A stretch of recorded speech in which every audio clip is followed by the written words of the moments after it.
Lisa for We the People, this is part 3. Now, the first couple of minutes going to be basically a recap of part 1 to get the full story over, and this may happen over a period of time. You got to give credit to this newscaster. They actually did their job. So, props to them. Here we go. Problem cops are supposed to be on Brady lists, so we know if we can trust an officer's word. But the system relies almost entirely on voluntary reporting. That's another problem. There's no real oversight, so no one knows how many more officers belong on the lists. For years, it was an abusive force kept quiet. Until we got the video and broke the story. Get your hands up right now. Get your hands up right now. A 2017 traffic stop. Glendale officers tasered a man nearly a dozen times in front of his children. Get in front of the car right now. Get in front of the car. Come on. And according to a lawsuit, Officer Matthew Schneider delivered the final tase to his testicles as he was handcuffed, laying face down on the blacktop on a 108-degree day. It's one of the most sadistic cases outside experts told us they'd ever seen. What's the matter with you? But this story isn't about the abuse of force. It's about what happened behind the scenes. What happened when a fellow officer raised concerns about Officer Schneider's truthfulness and the fact Schneider pulled over the car for an alleged blinker violation he could not have seen? For more than a year, sources say the department slow-walked an internal investigation. Just looking at the video, all right, I mean, you can't see through that bottom level, all right? Explain to me how you could have seen the signal from where you're at. The angle looks horrible, I'm not going to lie. Now, obviously, watching this, it's not possible that I saw the violation. Schneider was Glendale's leader in arrests. The department loved him for it, literally. In his 2017 review, his supervisor wrote, "He has it. He is a bloodhound against criminals and can dig up crime anywhere you put him." Shut up, you're fine. For this incident, in the end, Schneider was disciplined, but just for his use of force. In the final paperwork in his personnel file, there's nothing about the unseen turn-signal violation. The gatekeepers to these lists are the very people who have an incentive to keep names off the list, both police agencies and prosecuting agencies. Here's something else about the Glendale case. The internal affairs investigator actually concluded it was clear that Schneider could not see through the building to observe the traffic violation. Schneider did not have probable cause, but those findings were overturned by 4 supervisors. Here's what they wrote. The video obtained does not prove or disprove what Schneider observed while the vehicle turned into the parking lot. Schneider has been adamant during the entire investigation that he observed the driver fail to signal. In other words, taking an officer's word over video evidence. It's not surprising. In the trial of Francis Salazar, there was no other evidence other than the officer's word. You never ended up testing that pipe, did you? Did I? No. No. You never ended up fingerprinting that pipe, did you? No. So you don't know if she was under the influence of drugs at that time, do you? No further questions, Your Honor. Thank you. The owner of the car even testified at his own risk. I'm the rightful owner of the crack and the pipe. But listen to Prosecutor Elizabeth Lake's closing argument. She told the jury none of that mattered. You have a number of witnesses, all of them have a reason to lie. Have an officer who got on the stand and told you when. I wanted her and she said, I'll take responsibility for it. That's it. End of inquiry. There's no reason to engage in additional investigation. Because the officer said it, quote, that's it. No reason to investigate further. That's the reality of our justice system.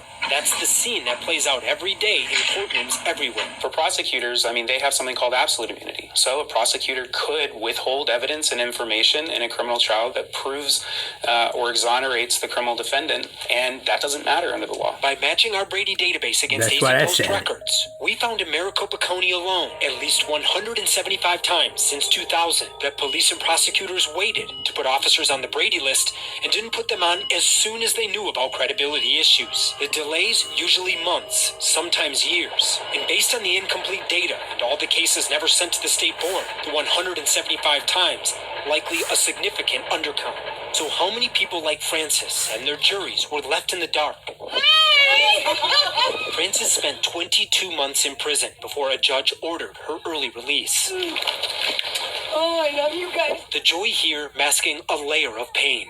She missed the birth of a grandchild and the last years of her own mother's life, who died soon after her release. Prosecuting people isn't a game. Putting people in prison is not a game. That's why we have the Constitution. That's why we have Brady. It's why Frances is now suing the police and prosecutors. Because I don't want this to happen to anybody else. I want there to be some kind of change. But the victim of Glendale's abusive force also sued. Shut up. And so did Clint Peterson.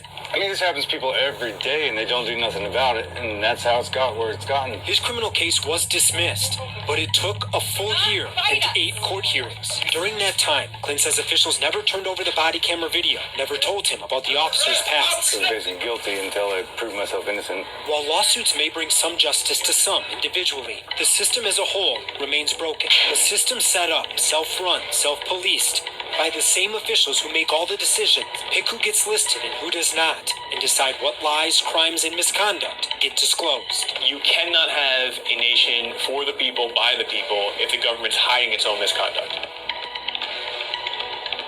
So how do we fix this? Right now we're talking with lawmakers, county attorneys, and their opponents in the upcoming election. Then in the coming days, we'll have a full story about what they say and what they plan to do about it. Now, a final note. Online at abc15.com/Brady List, we have more reports, more video, more information. We've published our Brady List database and a database of every state police board case since 2000. We believe that's information the public should have. We believe that is full disclosure. I'm investigator Dave Biskobing. Thanks for watching.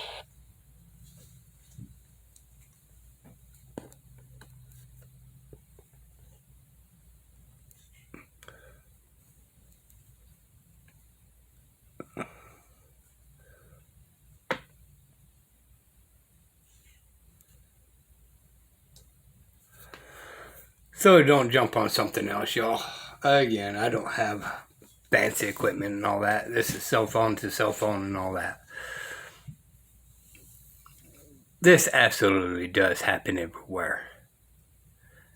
And if we got to get anywhere, we got to get this cleaned up. Especially this qualified immunity crap with judges and attorneys and officers. Qualified immunities has got to go, especially with prosecutors, period.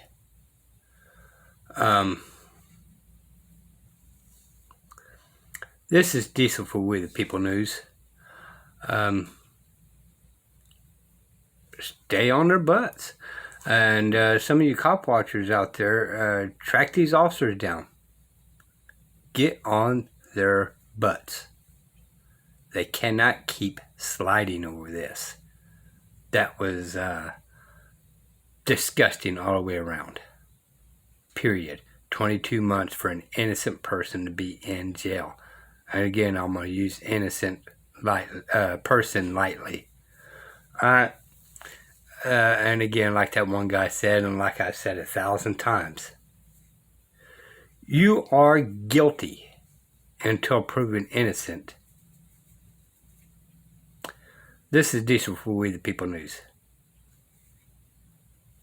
Good luck to all of us of We the People, with criminals out there doing that and causing us harm. I'll say it once and I'll say it again. Never look straight forward. Always look around you. That way you can protect yourself from outside forces that wants to cause you harm. Bye, y'all.